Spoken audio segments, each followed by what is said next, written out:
Assalamualaikum warahmatullahi wabarakatuh. Kembali lagi di channel Smart Kimia. Pada kesempatan kali ini akan dibahas tentang gerakan kimia hijau atau green chemistry dalam pembangunan berkelanjutan 2030.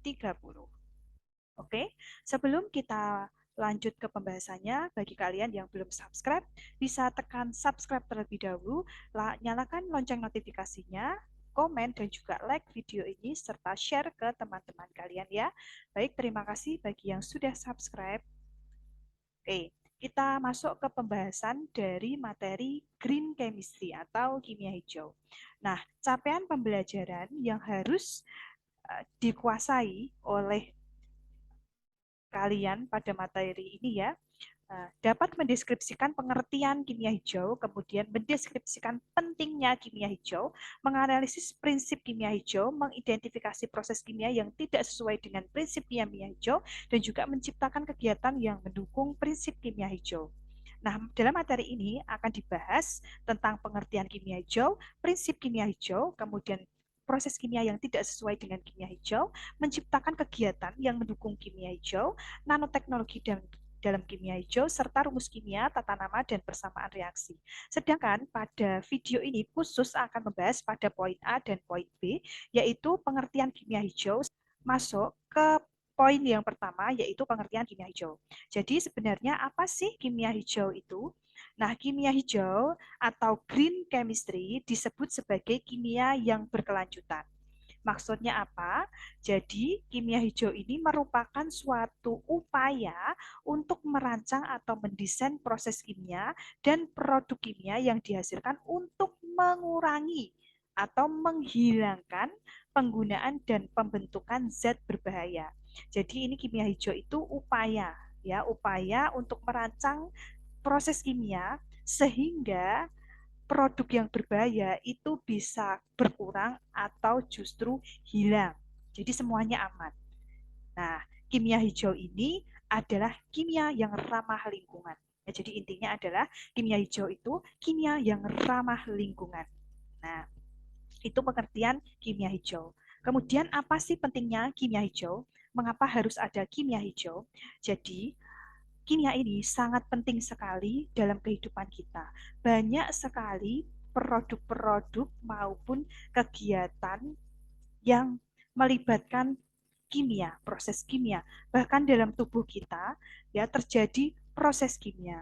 Tetapi tidak jarang kimia yang sangat banyak manfaatnya itu jika dilakukan dan juga dibuat produknya secara terus-menerus akan menimbulkan dampak yang berbahaya. Nah, contohnya contoh yang bisa kita amati dalam kehidupan sehari-hari adalah reaksi kimia pada proses pembakaran bahan bakar. Nah, di mana pada proses pembakaran bahan bakar ya, misalnya bahan bakar minyak ya, seperti Pertalite, kemudian Pertamax.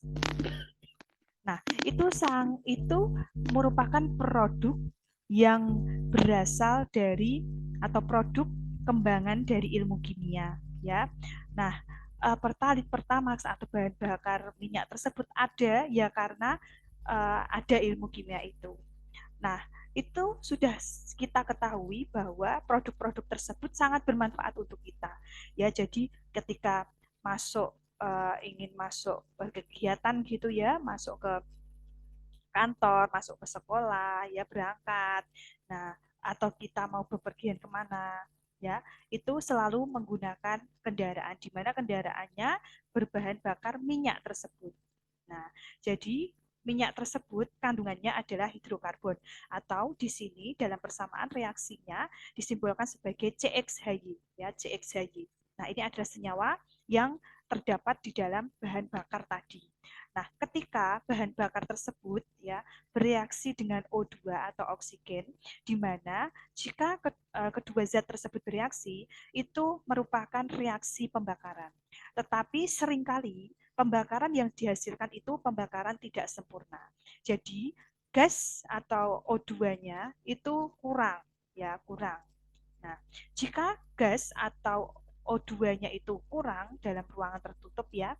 Nah, akan menghasilkan pembakaran yang tidak sempurna.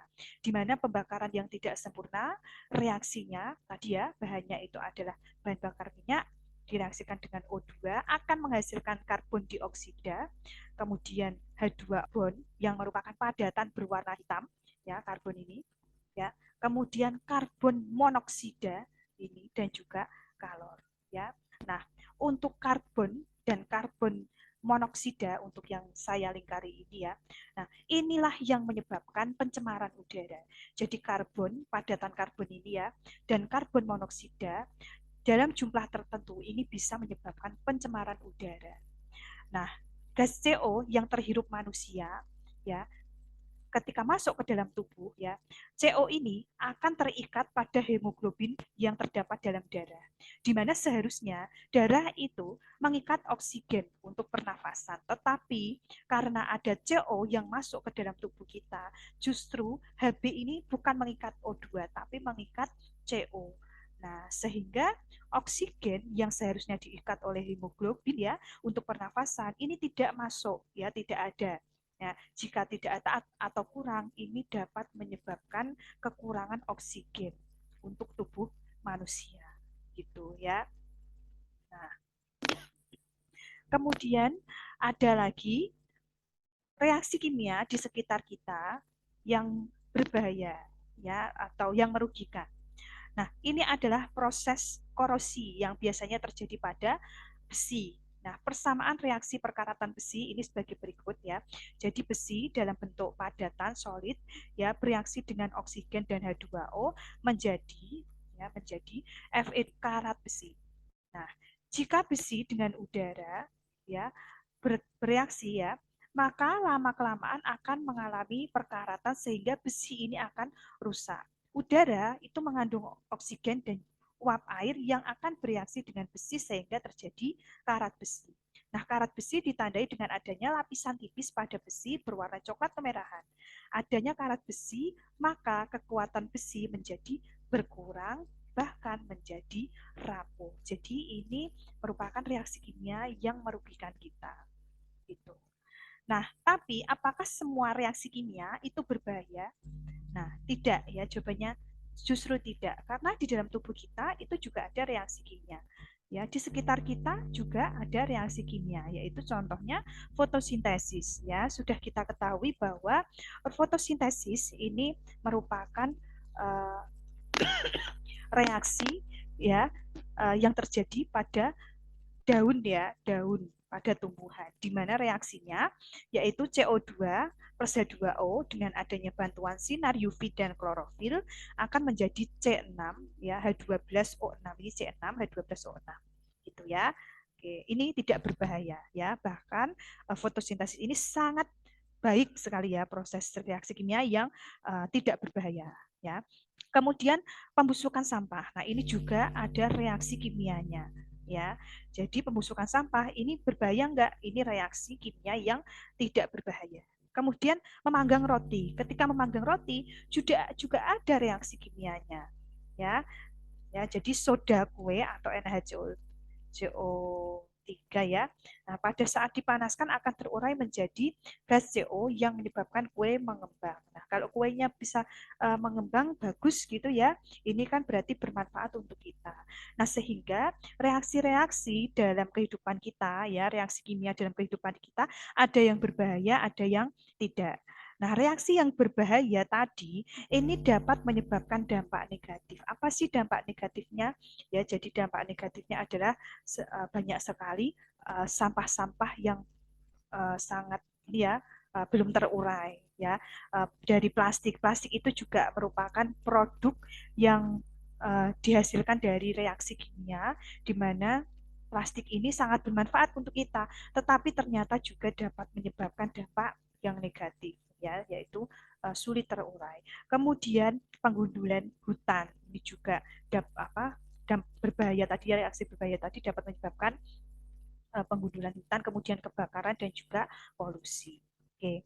Nah, masuk ke pokok pembahasan yang kedua yaitu prinsip kimia hijau. Nah, dari latar belakang tadi ya, ada reaksi kimia yang berbahaya ya. Ini pada tahun 1990 Pollution Prevention Act atau Undang-Undang Pencegahan Pencemaran ya 1990 telah disahkan di Amerika Serikat. Nah, undang-undang tersebut bertujuan untuk membantu mencegah terjadinya masalah pencemaran lingkungan akibat senyawa atau bahan kimia yang berbahaya. Nah, tahun 1998 ini seorang ilmuwan bernama Paul Anastas bersama John C. Warner mengembangkan prinsip yang dijadikan sebagai panduan dalam praktik kimia hijau. Tadi ya, kimia yang ramah lingkungan ya. Ada 12 prinsip kimia hijau. Ya, yang pertama itu adalah pencegahan limbah. Nah, jadi utamakan pencegahan terbentuknya limbah dibandingkan pembersihan atau penanganan limbah. Kemudian yang kedua, manajemen atom yang baik. Nah, jadi kurangi limbah sejak pada level molekuler dengan maksimalkan jumlah atom seluruh reaktan untuk menjadi produk. Yang ketiga adalah proses sintesis kimia yang lebih aman. Jadi desain reaksi kimia dan rute sintesis seaman mungkin. Yang keempat adalah prinsip merancang bahan kimia yang lebih aman. Sehingga di sini ya, jadi mengurangi kadar racun secara langsung dalam rancangan molekulnya. Kemudian desain untuk efisiensi energi. Jadi kita harus bisa memilih proses kimia yang paling sedikit membutuhkan energi. Kemudian yang keenam, kurangi produk turunan yang tidak perlu. Jadi meminimalkan ya penggunaan produk turunan yang sementara dan dapat digantikan dengan protecting group ya. Kemudian yang ketujuh, prosedur yang aman untuk pencegahan kecelakaan. Pilih dan kembangkan prosedur proses kimia yang aman dan dapat meminimalkan resiko.